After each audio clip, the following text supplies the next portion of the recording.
Përshëndetje të dashur nxënës, ja po fillojmë me mësimin e radhës. Njësia mësimore është këndet dhe drejtëzat.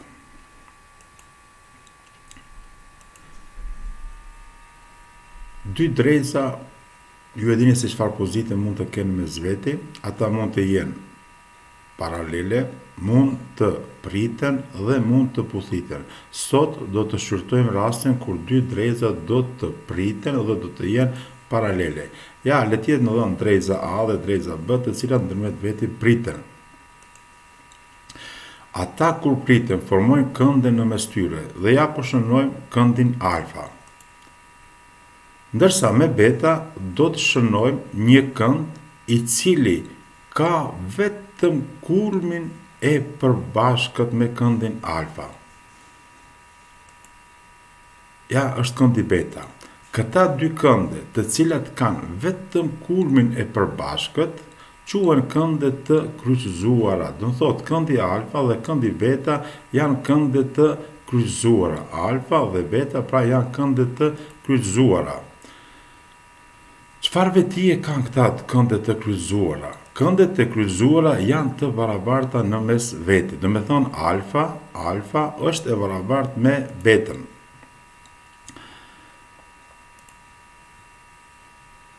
Te këta dy drejtëza, po ashtu kemi edhe dy kënde tjera të kryqëzuara. Ja po japim këndin gama, edhe në pjesën e poshtme këndin delta. Këndi delta është kënd i kryqëzuar me këndin gama. Edhe këta dy kënde janë të barabarta në mes veti. Çka? Nga këta dy drejtëza që priten, mund të sillim këtë përfundim. Kemi dy çifte të këndëve të kryqëzuara të barabarta. Do të thotë alfa e barabartë me betën dhe anasjellta, beta e barabartë me alfa dhe gama e barabartë me deltën ose delta e barabartë me këndin alfa. Si janë këndet alfa dhe gama? Shiqoni tash, alfa dhe gama dallojnë se këta dy kënde nuk kanë një kulmin e përbashkët, por kanë krahun e përbashkët. Këtë krah e kanë të përbashkët. Për këndet të cilat kanë një kënd të përbashkët, themi se quhen kënde fqinje. Do me thonë, së pari alfa dhe gama janë kënde fqinje. E dyta, krahët e jashtme të këtyre dy këndeve formojnë një drejtës. Në qoftë se dy kënde fqinje, krahët e jashtme formojnë një drejtës, për ata dy kënde themi se janë kënde shtimtare apo suplementare dhe shuma e tyre është e barabartë me 180 shkallë. Pra, lind pyetja, si janë këndet alfa dhe gama? Këndet alfa dhe gama janë kënde shtimtare. Do me thonë, shuma e tyre është e barabartë me 180 shkallë. Po si janë këndet alfa edhe delta? Po ashtu, edhe alfa dhe delta janë kënde fqinje, kënde shtimtare ose suplementare, sepse kanë një krah të përbashkët.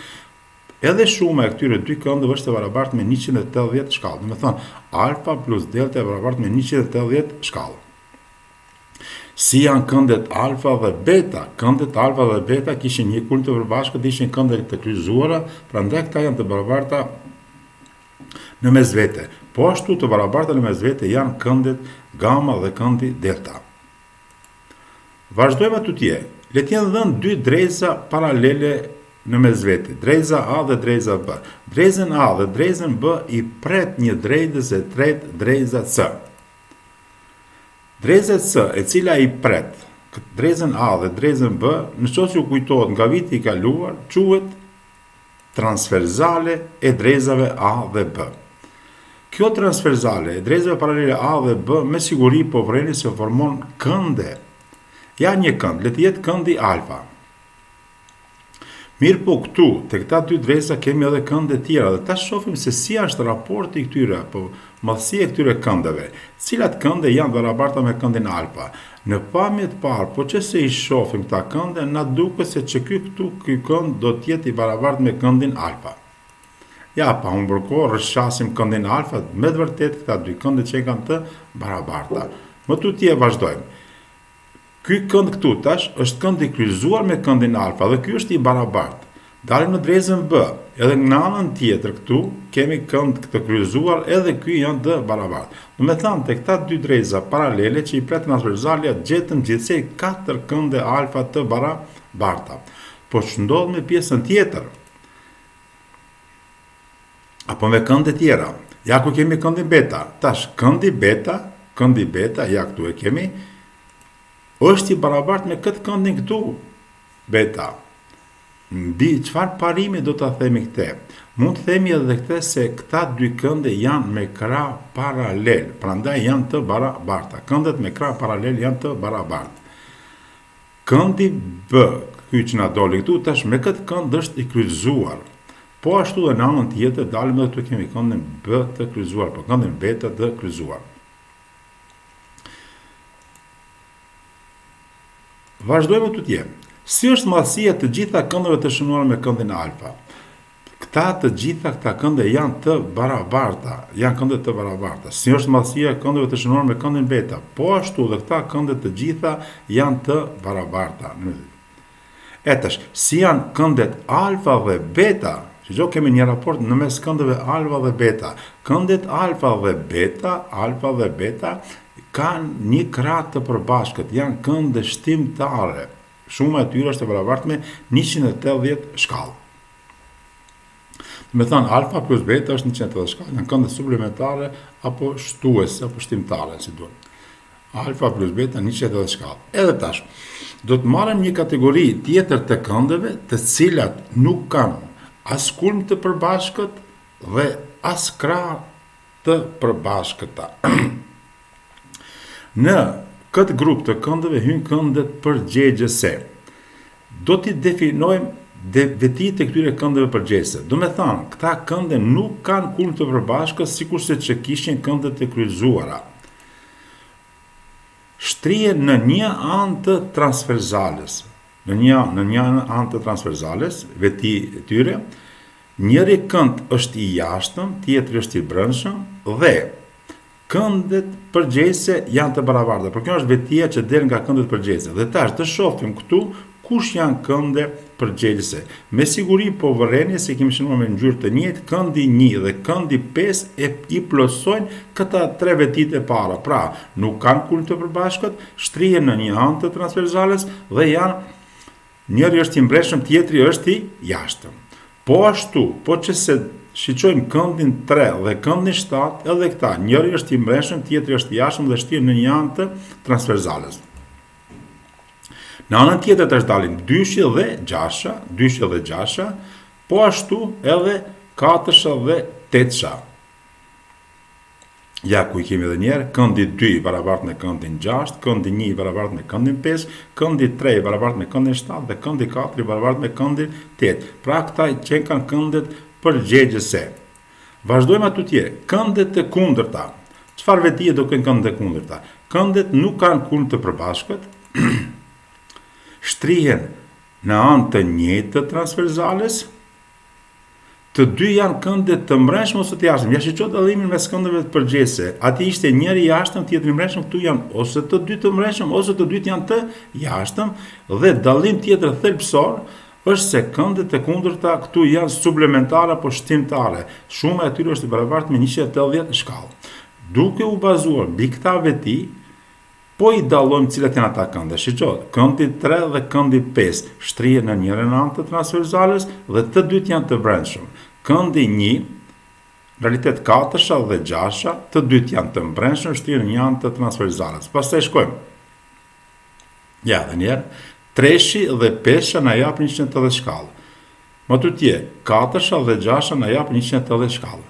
1 dhe 7 janë të dy të jashtëm, shtrihen në një anë të transversales, po ashtu dhe 8 dhe 2 shtrihen në një anë të transversales, edhe këto na japin 180 shkallë. Këndet alternative. Vetitë e këndeve alternative nuk kanë kulm të përbashkët. Më tutje, shtrihen në anë të ndryshme të transversales. Ky është dallimi nga dy këndet e mëparshme. Këta shtrihen në anë të ndryshme të transversales, të dytë janë të mbrëmshëm ose të dytë janë të jashtëm. Të dytë janë të mbrëmshëm ose të dytë janë të jashtëm dhe këndet alternative janë të barabarta. Ti shohim, tash po i gjejmë në këtë këtu. Me siguri dhe këta kënde janë të shënuara në çdo treshi dhe gjasha. Të dytë janë të mbreshëm dhe shtrihen në anë të ndryshme të transversales. Katërsha dhe pesha, të dy të mbreshëm dhe shtrihen në anë të ndryshme të transversales. Ja ku i kemi këtu, treshi i barabartë me gjashtën dhe katërsha i barabartë me peshën. Vazhdojmë atë tjetër, dyshja dhe shtatsha, të dy të jashtëm dhe shtrihen në anë të ndryshme të transversales. Po ashtu njëshja dhe tetësha janë të barabartë dhe shtrihen në anë të ndryshme të transversales. Ja këta janë vetit e këndeve përgjese, alternative dhe këndeve të kundërta. Duke i mbajtur mend gjithnjë këta vetit e këndeve, ne do të mund të zgjidhim lloj-lloj detyra të ndryshme. Sa për ilustrim, unë do të marrë vetëm një shembull. Është dhënë trekëndshi ARC. PC është drejtës paralele me AR. Këndi ARC është i barabartë me 40 shkallë dhe këndi CPC është i barabartë me 80 shkallë. Ne kemi për detyrë ti njësojmë këndet W, X, Y dhe Z. Së pari analizojmë mirë trekëndshin. Kemi dy drejza paralele. Menjëherë këtu na bie në sy se mund të kemi kënde përgjese, alternative dhe kënde të kundërta. E dyta, këtu transversale mund të jetë AC-ja, por mund të jetë transversale edhe CR-ja. Duke i pasur të gjitha këto parasysh, ne do të nisemi nga vetit së pari të këndeve shtimtare ose eventualisht të këndeve të kryqëzuara, por nga sa shohun këtu më shumë kemi të bëjmë me kënde shtimtare. Dhe ajo që është më e lehtë për ne, së pari gjejmë këndën W. Këndi W me këndin ARC janë kënde shtimtare. Shuma e tyre është e barabartë me 180 shkallë. Që i bie të jetë këndi W të jetë 140 shkallë. Pse? 180 minus 40 shkallë është e barabartë me 140 shkallë si kënde suplementare. Më tutje, gjejmë këndin X, të rikujtojmë pak më parë.